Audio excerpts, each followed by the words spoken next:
పరిశుద్ధాత్మ దేవుని వందనాలండి.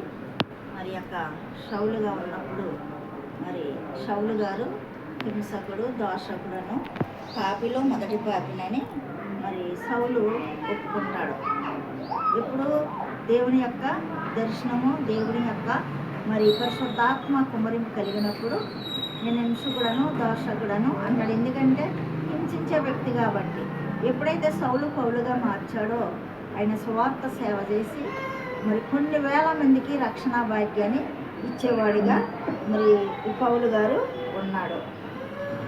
మరి ఆయన మారినప్పుడు తను ప్రకటించిన సువార్తలో ఎన్నో వేల ఆత్మలకు సువార్త కొరకు సంపాదించుకున్నాడు. ఎన్నో వేల మందిని కదా, ఎక్కువ అన్య జనాంగానికి ఈయన సేవ చేశాడు.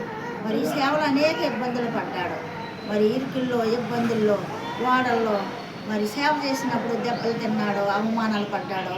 మరి ఆయన కూడా తిరిగిన వారే కపట సహోదరులుగా ఉన్నారు. అయినప్పటికీ ఆయన శివర మట్టుకు పరుగు పందెంలో ఓడిపోలేదు. అదే రీతిగా నువ్వు నేను కూడా దేవునికి అర్పించి సేవ చేసినప్పుడు మనకు కూడా అనేక ఇబ్బందులు, ఇరుకులు, శ్రమలు, అవమానాలు వస్తాయి.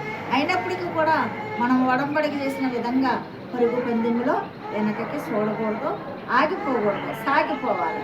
అలాంటి కృప నీకు నాకు అనుగ్రహించాలని మరి దేవుని ప్రార్థన. ఈ పరిశుద్ధ వాక్యం దేవుడు దీవించగాక. సబ్స్క్రైబ్ చేయండి, లైక్ కొట్టండి.